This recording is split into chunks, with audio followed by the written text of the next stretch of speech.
Hola, no te quiero hacer perder mucho el tiempo, así que voy directa al grano. Si quieres escuchar el audiolibro completo, echa un vistazo al enlace en la descripción.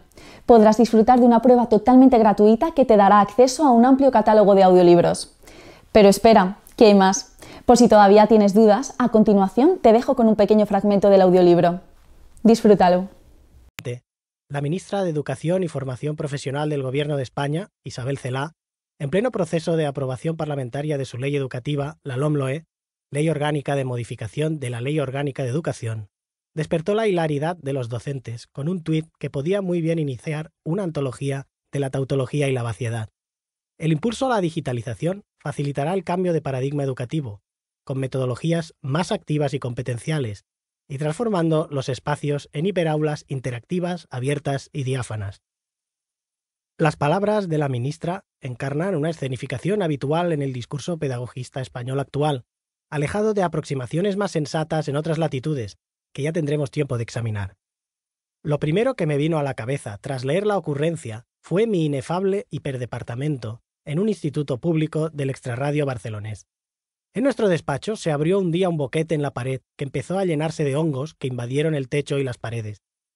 A través del agujero se podía ver la calle en toda su amplitud. La diafanidad era absoluta, eso es innegable. Un día la lluvia mojó las lecturas de los grupos de refuerzo de la ESO, estropeándolas sin remedio. Nuestro tesoro más preciado, quizás el único libro que leerían algunos de nuestros alumnos en meses, acababa de convertirse en pasta de papel. Durante un año nadie vino a tapar el boquete. Este es el mundo real. Un mundo en el que, como dice el escritor y sindicalista Xavier Díez, nuestro sistema educativo se ha desprofesorizado.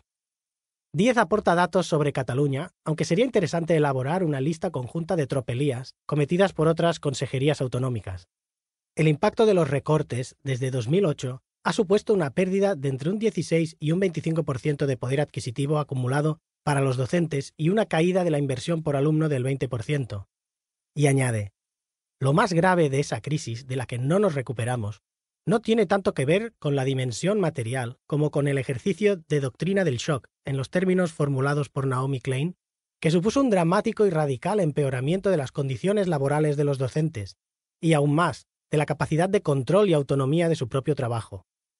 Porque cada oleada de novolatrías destinada a que los docentes crean en los nuevos mitos pedagogistas coincide con una crisis internacional que empeora las condiciones de trabajo del profesorado. La hiperaula es uno de esos mitos propagandísticos, quizás uno de los más risibles, pero no el más peligroso. Hace tiempo que una concepción burocratizada de la educación, considerada como una mercancía más del capitalismo cognitivo, ha degradado las figuras del alumno y del docente hasta convertirlas en objeto de disputa comercial. El objetivo es claro: desviar la atención de los problemas reales con que se enfrenta la docencia en nuestro país, copando los medios con ingeniosidades vistosas. La propia LOMLOE, con sus redundancias y megalomanías, constituye otra fuente de mitología pedagogista pensada para que parezca que España es un país moderno sin que nadie se pregunte si efectivamente lo es, o siéndolo solo sobre el papel. Continuemos con lo que ocurrió a partir del año 2008. Según Díez, las condiciones de trabajo en secundaria empeoraron sustancialmente. La carga lectiva de los docentes pasó de 24 a 30 horas. La presencialidad obligatoria en el centro se incrementó en 6 horas, al parecer para paliar la falta de profesores.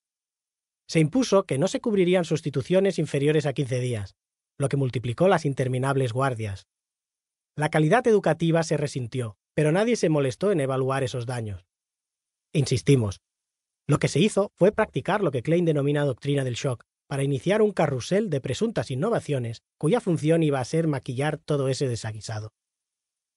Quedémonos con una palabra clave del texto de Díez: maquillaje. El objeto del presente audiolibro no es otro que tratar de demostrar de qué forma las leyes de educación que se formulan en nuestro país cumplen una doble función. Por una parte, estructurar la propaganda ideologizada del gabinete en el poder, y por otra, maquillar los pésimos datos educativos con medidas nunca destinadas a la mejora de la calidad educativa, sino al ocultamiento de su mediocridad endémica.